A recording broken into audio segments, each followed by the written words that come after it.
state of brutal paranoia. During her 33-year reign, it is estimated she presided over a 50 to 75% reduction of the population of Madagascar, while successfully repelling European attempts to dominate the country. In today's video, we will cover the life and motivations behind the woman known as the Mad Queen of Madagascar. The Queen was born with the name Ramova in 1778, and she was born to a low-status family without noble or royal blood.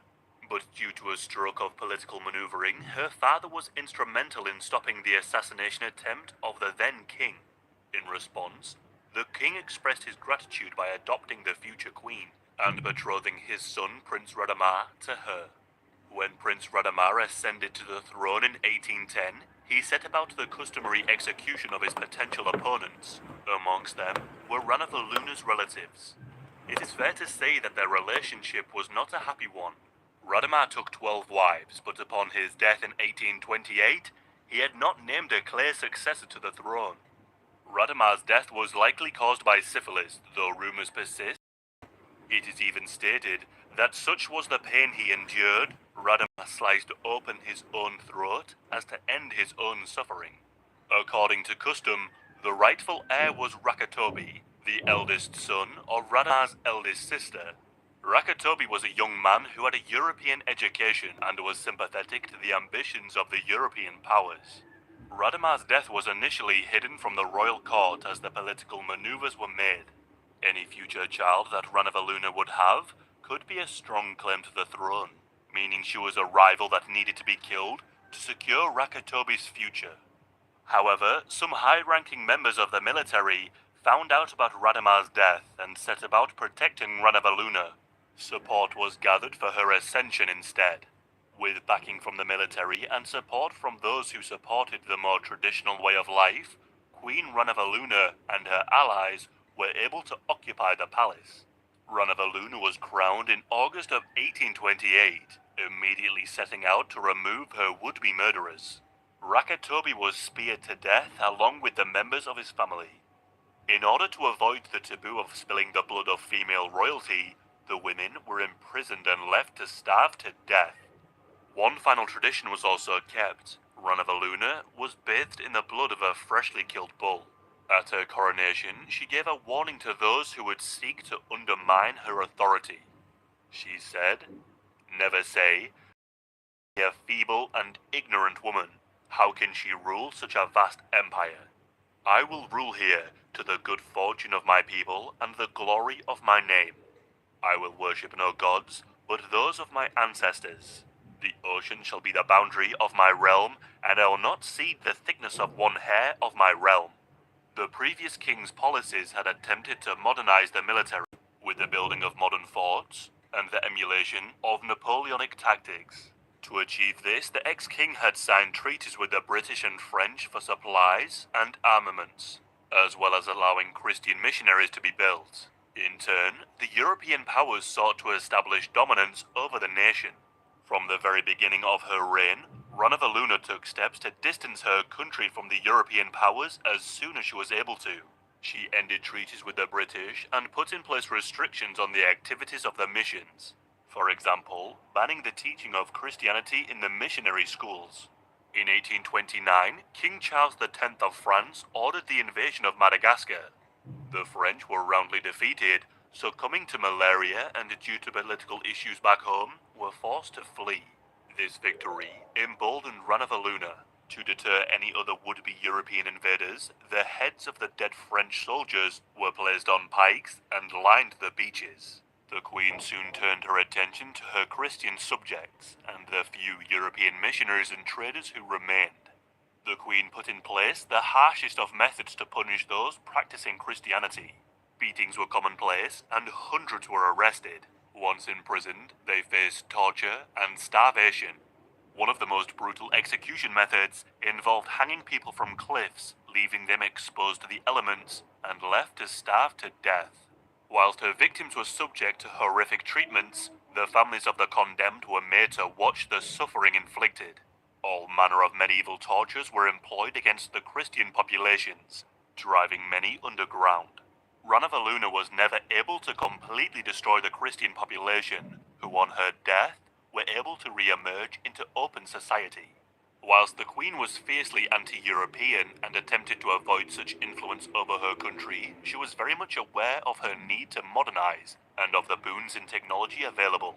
In 1831, a French industrialist and adventurer named Jean Labadie was shipwrecked on Madagascar. He presented himself to the Queen and was soon made the chief engineer to the court. Under his supervision, a large factory was built using approximately 20,000 enslaved laborers to complete the project. Production of cannons, weapons, soap, ceramics, and cement soon started.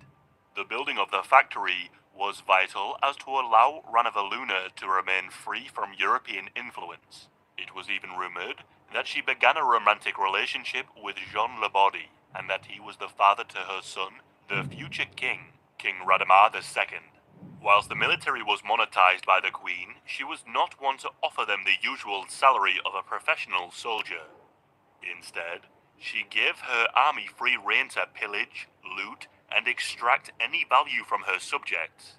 They were therefore incentivized to find traitors where none existed and line their own pockets, many engaging in serious acts of SA. In addition to the improvements in industry, the Queen set about codifying the country's laws and ordered for the creation of the first Malagasy dictionary. Her goal to maintain the independence and the traditions of Madagascar did also include the removal of the trial by jury in favor of a more traditional but more barbaric practice. The order involved a suspected traitor being made to eat 3 raw chicken skins. The suspect was then made to eat a poisonous Tanguena nut, only if the suspect anything less, and so further punishment would follow. This involved a prisoner being submerged in boiling water, boiling oil, or incremental dismemberment. In 1845, further new laws were passed that meant that all foreigners on the island would be forced to take part in the public work. Many were able to leave Madagascar to avoid such servitude, but the rest of the population were not so lucky. Usually performed by slaves or by those who were in debt to the state. It was common that those who fell behind on taxes would be enslaved and would often be kept in bondage for the remainder of their lives. Very often they were worked to death in the many public works that the Queen commissioned, such as housing or roads. Whilst Ranavaluna, early into her reign, abolished the export of enslaved people, she did continue the practice of importing slaves and finding methods to otherwise impose servitude on her own people. It is estimated that anywhere between 10 and 30,000 people were worked to death each year. One bizarre example of such works these people would be forced to carry out was during the 1845 buffalo hunt. The Queen ordered the royal court to embark on a buffalo hunt through the malaria-infested swamps and jungles. In order to allow the royal party to travel with relative ease, some 20,000 forced laborers were sent into the jungle. This road was not built to lead anywhere, merely to offer a modicum of comfort to the ruling elites. In turn, an estimated 10,000 enslaved men, women, and children died due to disease and the harsh conditions. The hunting party were not spared from the disease, and many of the 50,000 strong party would perish in the jungles, though mainly it would be the servants and slaves who died. By the end of the hunting trip, not a single buffalo was recorded as being killed, yet thousands died at the whim of the Queen. It is not surprising that many within the Queen's own court were eager to dispose of her, yet it was the actions of her son Radamar II that perhaps came closest to overthrowing Ranavaluna. Radamar II had grown close to a French businessman named Francis Lambert, who had made his fortunes in the Mauritian slave trade and had come to Madagascar to earn further riches. He and Radamar negotiated the Lambert Charter, giving Lambert exclusive rights over the resources of Madagascar. All Lambert needed to do was dispose of the Queen and allow for her son Radamar II to make good on his treaty. Lambert attempted to obtain support from the French and British governments, but was unable to garner any backing. In 1855, Prince Radamar wrote in secret to Napoleon III of France, but he too would receive no reply. It was not until 1857 that the coup was attempted with the backing of the likes of Jean Laborde, although this coup failed. Ranavaluna responded by expelling all Europeans from Madagascar and seizing all of their assets. The factories of Jean Laborde were seized, but were soon burned down by its enslaved workforce upon hearing of its exile. The prince's actions were downplayed, and instead were seen as those of a naive young man led astray by the Europeans eager to exploit their country. Queen Ranavaluna died on the 16th of August 1861 peacefully in her sleep in one of her many palaces. As the country entered into the official mourning period, 12,000 zebu were slaughtered and their meat was distributed to the populace in her honor. Radamar set about securing his ascension by capturing his main rival. Though as in life, Ranavaluna's funeral would result in the deaths of thousands. During her burial service, a spark accidentally ignited a nearby barrel of gunpowder destined for use in the ceremony. This resulted in an explosion and fire that killed many and destroyed much of the surrounding buildings. Ranavaluna's legacy is one that is complex and dripping with the blood of her own people. The policies she enacted resulted in massive decreases in the population, during some periods by more than half.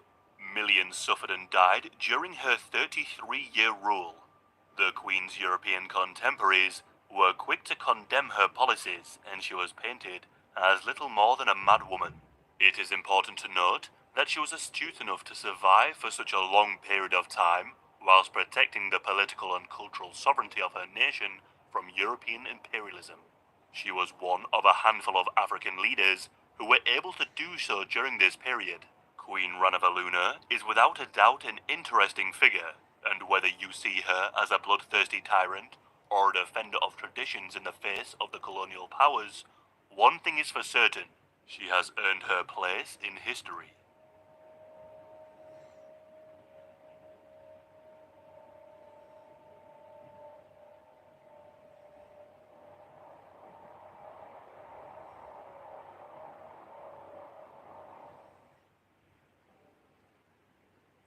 From the 1800s until the 1990s, the Canadian government funded and ran a number of residential schools.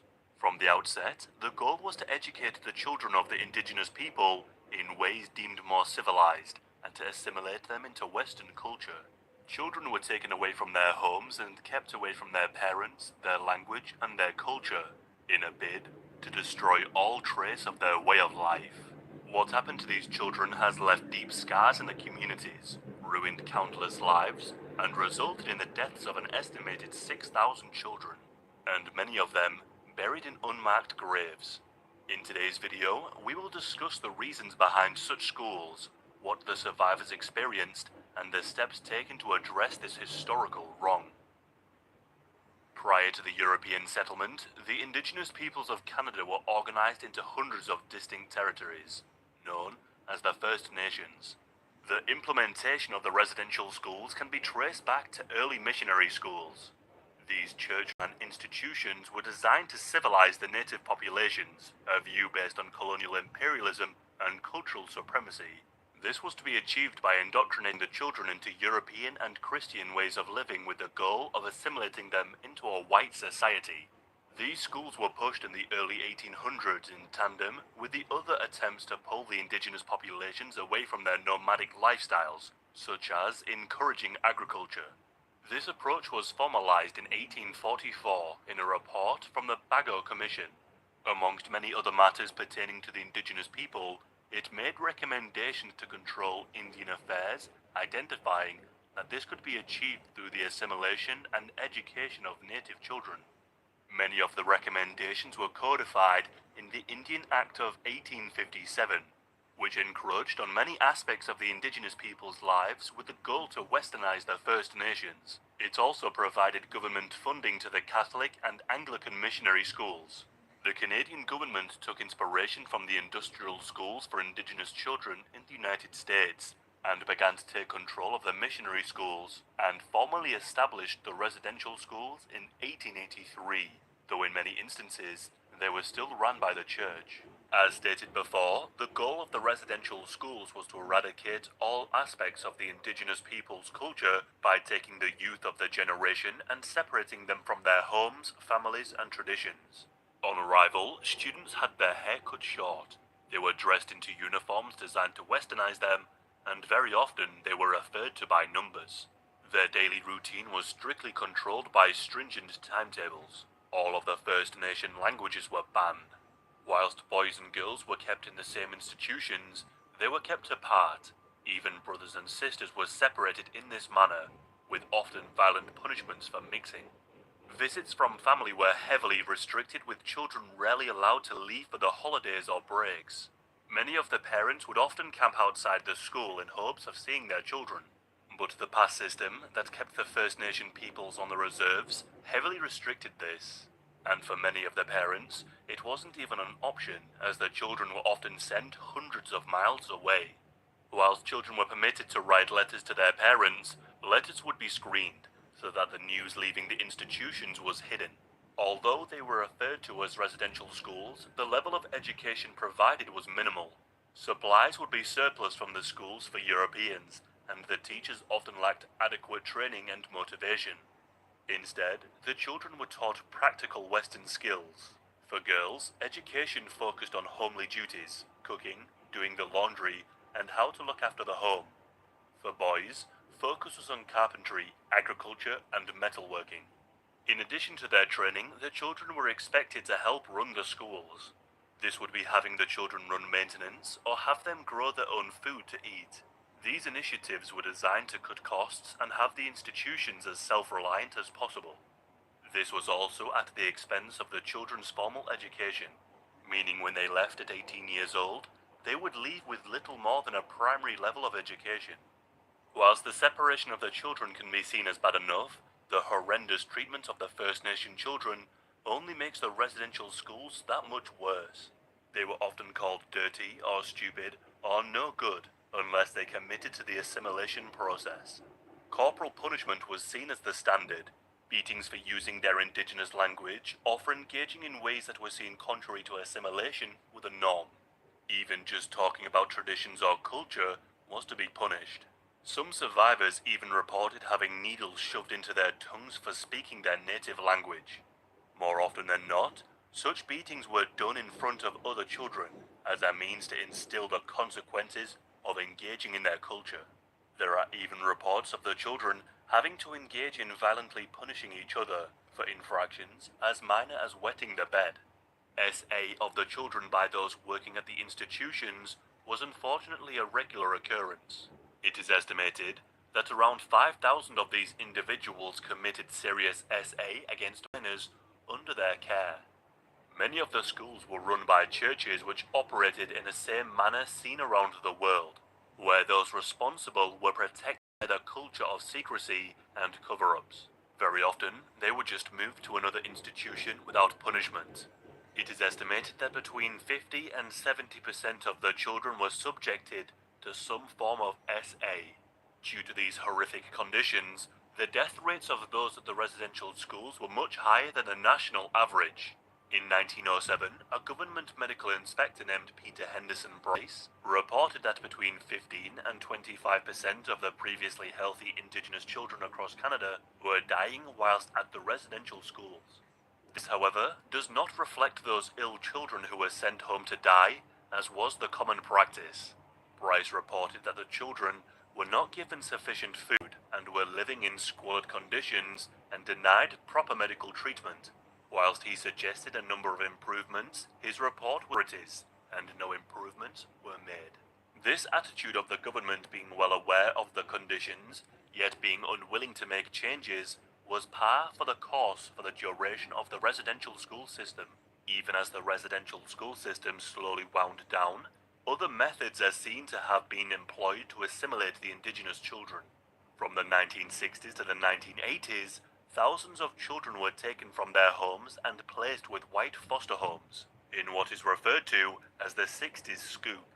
Whilst indigenous children made up around 5% of the population, they represented 20% of all children in care. In some territories, the number would be as high as 70%. Many of the children placed into foster care would never return to their parents. Due to the amendments in the Indian Act, the 60 scoop particularly affected single mothers, as they were not allowed to live with their children on the reservations.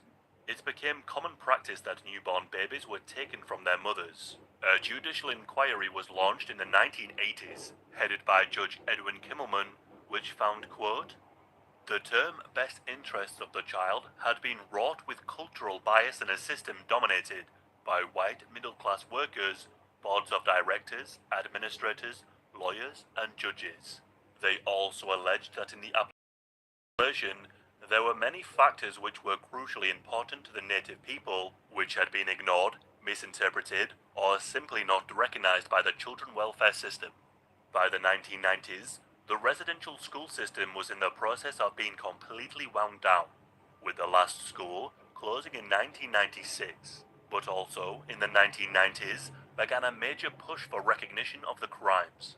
At this point, entire generations of indigenous people had experienced the same trauma, with older relatives coming to grips with the fact the younger generations had faced what they had, often in the same schools. This can perhaps be best explained by Chief George Guerin. He said, "I tried very hard not to cry when I was being beaten, and I can still just turn off my feelings. And I'm a lucky man. Many of the men my age either didn't make it, ended their lives, or died violent deaths, or alcohol got them. And it wasn't just my generation.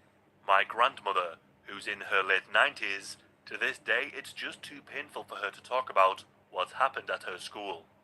On the 30th of October 1990, Phil Fontaine, the head of the Assembly of the Manitoba Chiefs, gave a televised interview where he explained what he and many others had experienced. This was perhaps the first public explanation by a survivor of the residential homes, and hoped to encourage more survivors to begin the healing and reconciliation process. Since then, there have been concerted efforts by both the Indigenous people and the Canadian government to address these crimes. In 2006, the Indian Residential School Settlement Agreement was reached. This agreement established compensation for the survivors of the schools and set up the Truth and Reconciliation Commission. Despite delays and issues of leadership, the commission was able to compile thousands of testimonies and obtain around 1 million government documents on how the schools were run. But one of the darkest projects established by the commission was the Missing Children Project. In 1917, the Department of Indian Affairs ceased recording the deaths of children under their care. Since the 1990s, countless unmarked graves have been uncovered on or near the sites of the former schools. The vast number of those who died were victims of tuberculosis, exacerbated by the poor conditions. In 2021, a large number of unmarked graves were uncovered, prompting more searches at the sites of the former schools. This renewed public interest has led to 1,400 unmarked graves of children being uncovered in 2021 alone. There can be no doubt as to the aims of the residential school system. From its outset until the 20th century, those in charge used the schools to destroy and fragment the Indigenous way of life. One notable example of such a mindset can be seen in a quote from Duncan Campbell Scott. Scott was a deputy minister of Indian Affairs and was in charge of the residential school system from 1913 to 1932. In 1920, he is quoted as saying, "I want to get rid of the Indian problem. I do not think, as a matter of fact, that the country ought to continuously protect a class of people who are unable to stand alone. Our objective is to continue until there is not a single Indian in Canada that has not been absorbed into the body politic. The damage done to the Indigenous people of Canada by these policies has been catastrophic. Entire generations have been affected, but it is important to remember this is but one of many attempts to destroy the traditional way of life.